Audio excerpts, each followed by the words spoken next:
Bonjour à tous, je suis Céline Garcia, créatrice de Chali Photographie. Je suis spécialisée en photographie de famille à Pau.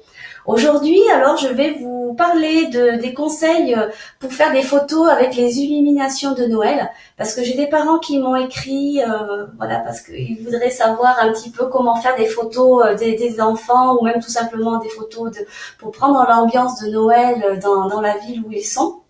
Parce que donc les conditions sont quand même assez difficiles quand on fait ce genre de photos. Les photos sont parfois floues, quand elles sont en mouvement sur des manèges, ben c'est pas génial parce que là c'est surtout quand on a un compact ou un téléphone, c'est difficile à faire. Il est vrai que je conseille d'avoir quand même un réflexe si vous le pouvez. Sinon aujourd'hui je vais vous donner des conseils pratiques que vous pouvez faire avec n'importe quel appareil.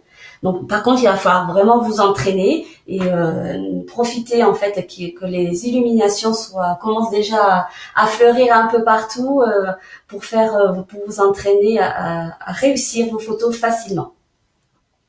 Donc voilà, dans les 5 conseils pratiques que je vous mets en PDF sont les suivants. Donc, ne pas utiliser le flash de votre appareil photo. Ça c'est pour garder en fait la lumière ambiante et l'esprit de Noël, il est important de ranger votre flash de l'appareil photo. Il faut quand même bien vous caler puisque si on n'a pas cet apport de lumière, les photos risquent d'être vraiment très floues. Donc calez-vous pendant quelques secondes, histoire voilà d'avoir une photo quand même nette.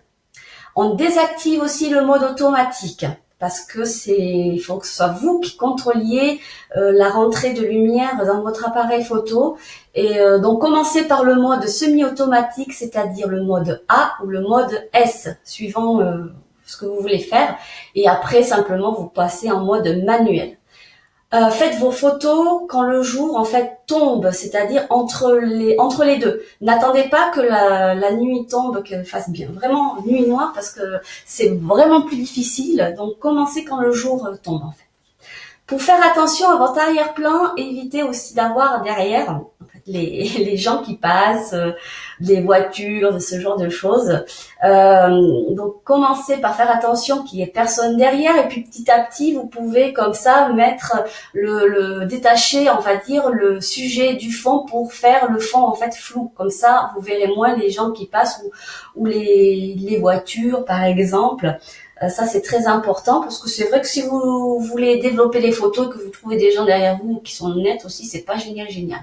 Voilà, donc là, entraînez-vous déjà par faire des photos quand il y a personne et puis après, quand vous serez plus à l'aise, vous pourrez jouer avec votre arrière-plan.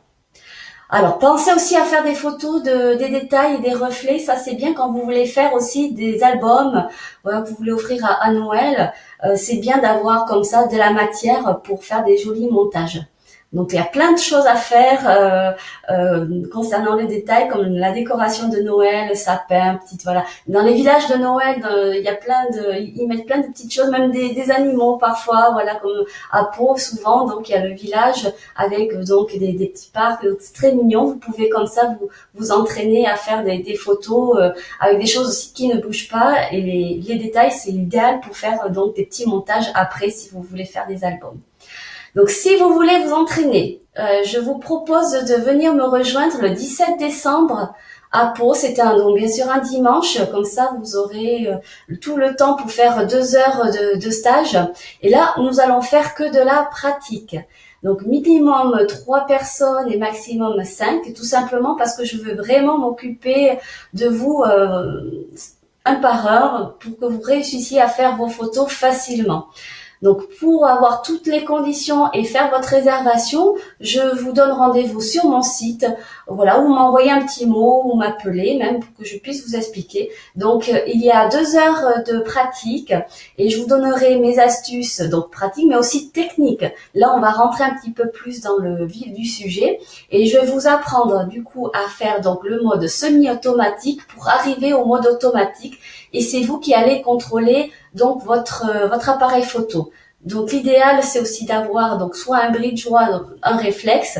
Voilà, il faut que vous ayez sur votre appareil photo le mode A, le mode S et le mode M. Voilà, donc comme ça, vous allez pouvoir vraiment vous entraîner et je serai là pour vous guider et vous donner les trucs et astuces que j'utilise aussi dans mes séances photo professionnelles.